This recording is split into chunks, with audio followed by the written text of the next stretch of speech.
মাথায় করে দই বিক্রির টাকায় অর্ধ শতাব্দীরও বেশি সময় ধরে সমাজসেবা করে চলেছেন চাঁপাইনবাবগঞ্জের জিয়াউল হক। দারিদ্র্যের কারণে প্রাইমারি স্কুলের গণ্ডি পার হতে পারেননি, তাই অন্যের মাঝে শিক্ষার আলো জ্বালাতে গড়ে তুলেছেন 14,000 বইয়ের এক পাঠাগার।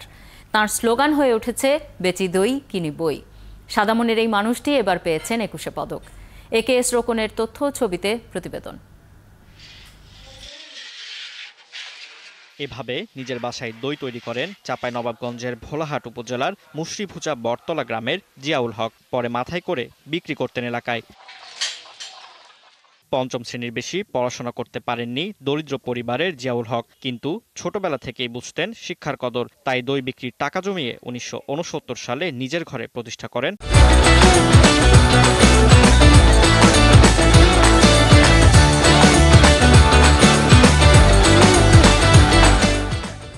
পাঠাগার।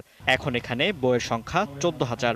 আমার মতো যেন আর কাউরি শিক্ষা থেকে ঝরে না পড়ে শুরু করলাম বই কিনতে। কারাকে দিবই যারা দুস্থ গরিব, বই কেনার সঙ্গতি নাই অথচ পড়ার ইচ্ছা প্রবল, এদেরকে বই দিতে লাগলাম। পাঠাগার ছাড়াও দরিদ্র মেধাবী শিক্ষার্থীদের বইসহ শিক্ষা উপকরণ কিনে দেন জিয়াউল হক। দরিদ্রদের খাদ্যবস্ত্র দিয়ে করেন সহায়তা। অর্থ দিয়ে পৃষ্ঠপোষকতা করেন 8টি মাদ্রাসা ও 3টি এতিমখানার। দই বিক্রি করে উনি বই কিনতেন। গরিব, দুঃখী, এতিম, অসহায়, মেধাবী ছাত্রছাত্রীর মধ্যে উনি বই বিতরণ করতেন। সাদা মনের এই মানুষটি সমাজসেবায় তার অবদানের জন্য এবার পেয়েছেন 21শে পদক। এই 21এর পদক পাওয়াতে আমি যার পরনে সন্তুষ্ট হয়েছি, আনন্দিত হয়েছি। যে আনন্দিত হয়েছি এই ভাষা বলার মতো আমার আর নাই। কারো বিদ্রুপ ব্যঙ্গের ভ্রুক্ষেপ না করে কাজ করে যাওয়া জিয়াউল হকের 21শে পদক প্রাপ্তিতে গর্বিত এলাকার মানুষ। তিনার এই উদারতা, তিনি এতিমদের জন্য যা করেন তা আমরা কৃতজ্ঞ ওনার কাছে। নানুর মতো যদি আর 10টা লোক থাকতো এই এলাকার খুব উন্নতি হতো।